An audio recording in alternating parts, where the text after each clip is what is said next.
Selamat datang lagi di Deep Dive kita. Oke, kali ini kita punya laporan keuangan interim dari PT Solusi Sinergi Digital Tbk, atau kita sebut aja WiFi ya, biar gampang.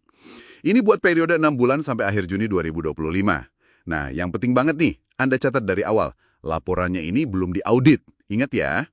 Oke, misi kita hari ini, kita mau coba bedah nih transformasi strategi WiFi yang kelihatannya, wah, monumental banget. Kita lihat angka pertumbuhannya yang, impresif ya. Tapi kita juga mau gali lebih dalam soal resikonya. Terutama ketergantungan yang ekstrim banget sama satu pelanggan aja. Siap ya? Kita bongkar bareng? Oke, kita mulai dari angka utamanya dulu deh. Pendapatan ini loncat 66% dibanding tahun lalu. Jadi IDR 513,5 miliar. Terus laba bersihnya malah meroket. Naik 153% jadi IDR 227,8 miliar. Gede banget ya angkanya di permukaan. Tapi apa nih cerita sebenarnya di balik ini? Betul sekali, angkanya memang kelihatan bagus banget. Tapi cerita utamanya ini cukup bikin kaget. 100%, ya 100%, pendapatan ini tuh datangnya dari satu jenis layanan aja. Namanya pendapatan dari jasa satu. Serius? 100%? Iya, dan yang lebih lagi itu cuma dikasih ke satu pelanggan tunggal. Disebutnya pihak ketiga satu. Nah ini jelas resiko konsentrasi yang luar biasa tinggi. Bisa dibilang ya seluruh bisnis mereka sekarang ini gantungan sama satu klien ini. Wow, 100% dari satu klien. Fokus banget atau mungkin terlalu fokus ya? Terus gimana caranya mereka bisa dapat dana buat tumbuh secepat itu? Dananya dari mana tuh? Nah ini dia bagian penting lainnya. Mereka ini dalam 6 bulan pertama 2025 ngumpulin dana gede banget. Ada IDR 1 triliun masuk dari ekuitas baru. Dicatatnya sebagai uang muka setoran modal. Ini kayak DP buat saham baru gitulah. Terus ditambah lagi, mereka narik utang baru lebih dari IDR 1,1 triliun dari ya macam-macam bank kayak BNI dan lainnya.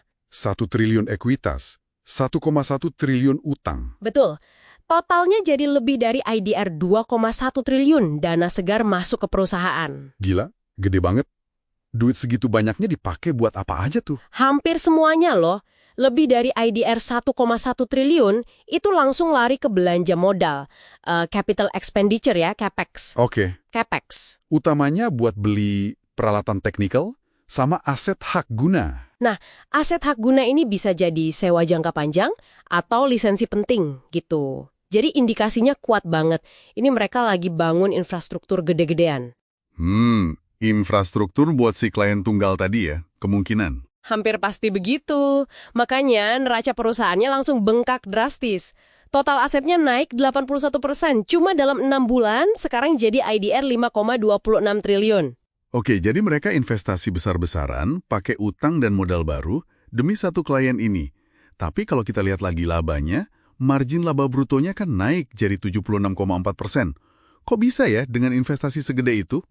Harusnya kan biayanya naik. Nah, ini dia salah satu poin yang butuh perhatian ekstra dari Anda. Agak aneh memang, beban pokok penjualan mereka, BPP-nya, itu malah turun 6,6%, pas pendapatannya naik 66%. Loh, kok bisa turun? Sangat nggak biasa kan? Kemungkinan besar, ini yang terjadi adalah praktik akuntansi namanya kapitalisasi. Jadi banyak biaya proyek gede ini nggak langsung dicatat sebagai beban di laporan laba rugi. Oh, nggak langsung ngurangin laba gitu ya? Betul, malah dimasukin ke neraca, jadi bagian dari nilai aset. Akibatnya apa? Ya, margin laba bruto sama laba bersih sekarang ini kelihatan lebih kinclong dibanding biaya real jangka panjang yang mungkin harus ditanggung nanti. Dampak penuh dari beban bunga utang baru yang naik 116% jadi IDR 87,2 miliar, itu sama beban penyusutan dari aset baru yang 1,1 triliun tadi, itu baru akan kerasa banget nanti di periode-periode berikutnya. Oke, jadi labanya kelihatan bagus sekarang, tapi biayanya mungkin baru datang nanti ya? Bisa dibilang gitu. Terus perhatikan juga arus kas dari operasinya. Laba bersih memang tercatat gede, IDR 227,8 miliar. Tapi kas bersih yang benar-benar dihasilin dari aktivitas bisnis inti mereka, itu cuma IDR 17,6 miliar. Wah, jauh banget ya bedanya. Jauh. Ini nunjukin kualitas laba periode ini, bisa dibilang rendah. Untung di atas kertasnya itu belum banyak yang jadi duit kas beneran buat perusahaan. Jadi kalau kita rangkum nih, apa artinya semua ini buat kita yang lagi pelajarin laporan WiFi ini? Gini, Ini profil perusahaan yang masuk kategori high risk, high reward. Jelas, potensinya ada, nggak bisa dipungkiri. Pendapatan bisa stabil dan gede kalau kontrak jangka panjang sama si klien tunggal ini emang solid. Tapi, ya itu tadi, risikonya juga masif.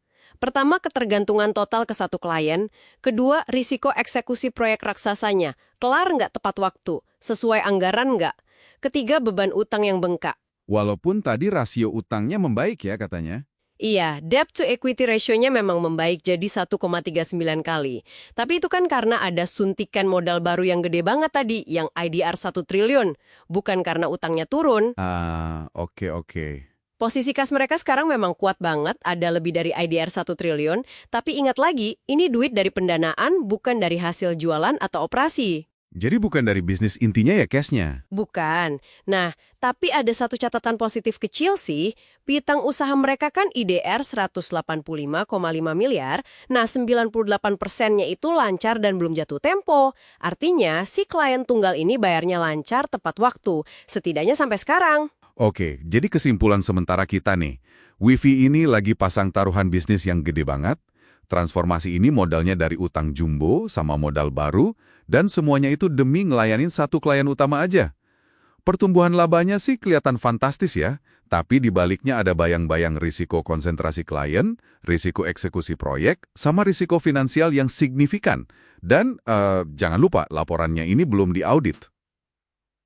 Tepat sekali. Sukses atau gagalnya strategi ini ujung-ujungnya sangat tergantung sama detail-detail penting yang kita nggak tahu dari laporan ini. Seperti apa tuh contohnya? Ya, kayak gimana sih persisnya isi kontrak sama si pihak ketiga satu itu? Berapa lama durasinya? Ada klausul penting apa aja di dalamnya? Terus siapa sih sebenarnya pihak yang nyetor uang muka setoran modal IDR 1 triliun itu? Kan nggak disebutin juga. Itu perlu jelas. Wah, iya juga ya.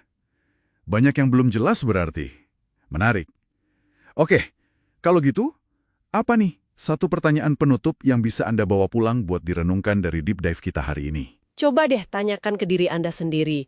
Seberapa yakin Anda sama stabilitas dan komitmen jangka panjang dari klien misterius yang namanya cuma pihak ketiga satu ini?